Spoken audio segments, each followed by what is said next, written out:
گزشتہ برس 15 جولائی کو ترکی میں منتخب حکومت کے خلاف مغربی اشاروں پہ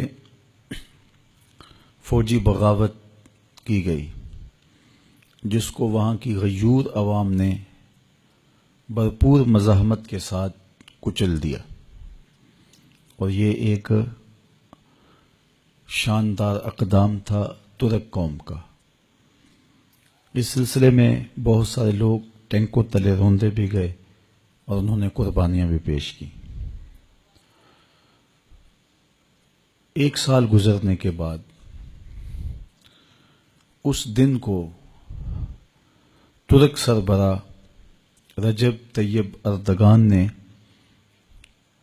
کسی اور طرح کے جشن کی صورت میں منانے کی بجائے شہداء کے لیے 1,00,000 مرتبہ قرآن مجید کا ہدیہ پیش کرنے اور درود و سلام کی محافل منعقد کرنے کی اپنی قوم کو تلقین کی۔ تو آج سارا دن قرآن مجید کی تلاوت چلتی رہی اور درود و سلام کا ہدیہ بارگاہ رسالت مآب صلی اللہ علیہ وآلہ وسلم میں پیش کیا جاتا رہا۔ ابھی تک یہ سلسلہ وہاں ترکی میں جاری ہے۔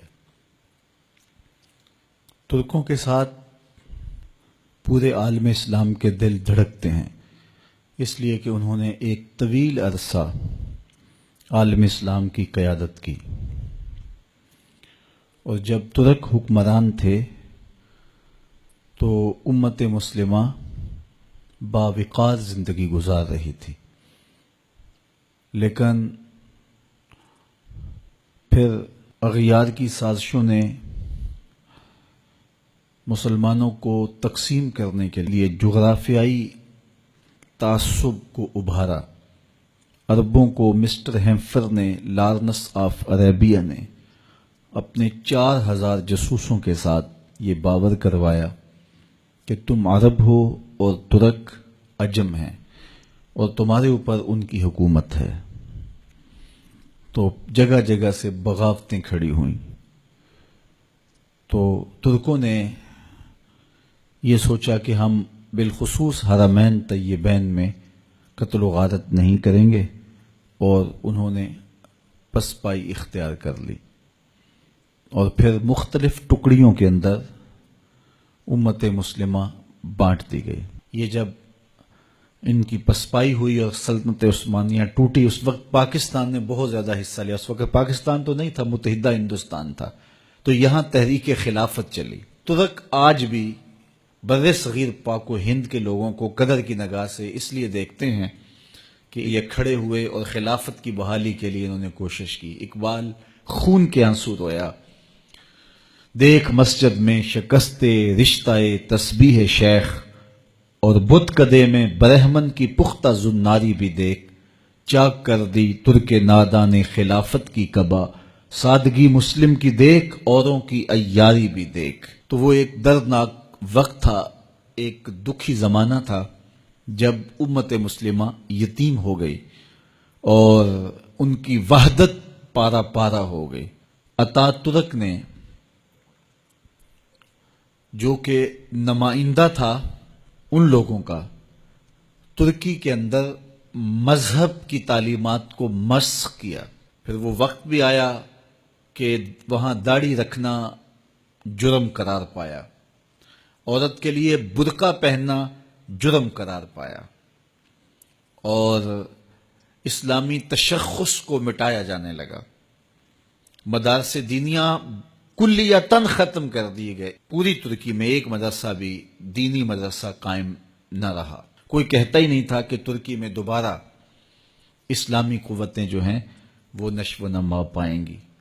لیکن پھر آہستہ آہستہ اللہ تعالیٰ نے ترکوں کے دل میں اسلام کی جو محبت کا فطری جذبہ تھا اس کو اجاگر کیا۔ انہوں نے اپنے آپ کو مضبوط کیا، اپنی معیشت کو مضبوط کیا، اور دینی جذبوں کو اس طرح نئی نسل کے اندر کوٹ کوٹ کے بھرا کہ پھر اللہ تعالیٰ جل شانہ نے جو ہے وہ رجب طیب اردگان کی صورت کے اندر ان کو ایک ایسا لیڈر دیا کہ جنہوں نے اپنی قوم کو پاؤں پہ کھڑا کر دیا اور ان کے اسلامی تشخص کو جو ہے وہ ابھارا اور کھڑا کیا. تو وہ ترکی جو سیکولر بن چکا تھا دوبارہ مذہب کی طرف گامزن ہوا، اور اب جو غیر مسلم طاقتیں ہیں ایک آنکھ نہیں بھاتا ان کو طیب رجب اردگان، اس لیے کہ یہ اپنی قوم کو اسلام کی حقیقی روح کی طرف لے جا رہا ہے.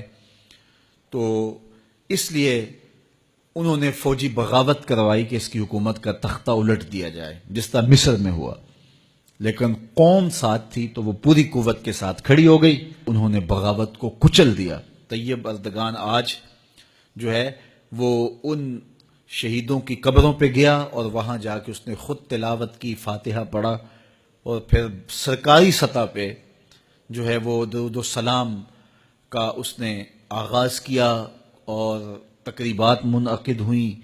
ہر خانقاہ میں، ہر مدرسے میں، ہر جامعہ میں، ہر یونیورسٹی میں، ہر کالج میں، ہر ادارے میں اس وقت درود و سلام کے نغمے گونج رہے ہیں. ان کا میڈیا درود و سلام کے نغمات کی خوشبو بکھیر رہا ہے.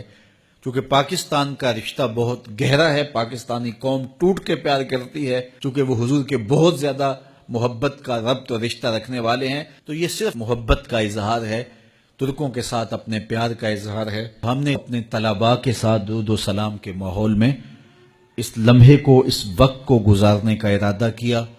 حضور کی بارگاہ میں پورے ادب سے، احترام سے درود و سلام کے نذرانے پیش کرنے، اس کے بعد ہم سلام پڑھیں گے پاکستان کے لیے، ترکی کے لیے، شام کے لیے، فلسطین کے لیے، کشمیر کے لیے، برما کے لیے، اور پورے عالم اسلام کے لیے اللہ کی بارگاہ میں دعا کریں گے.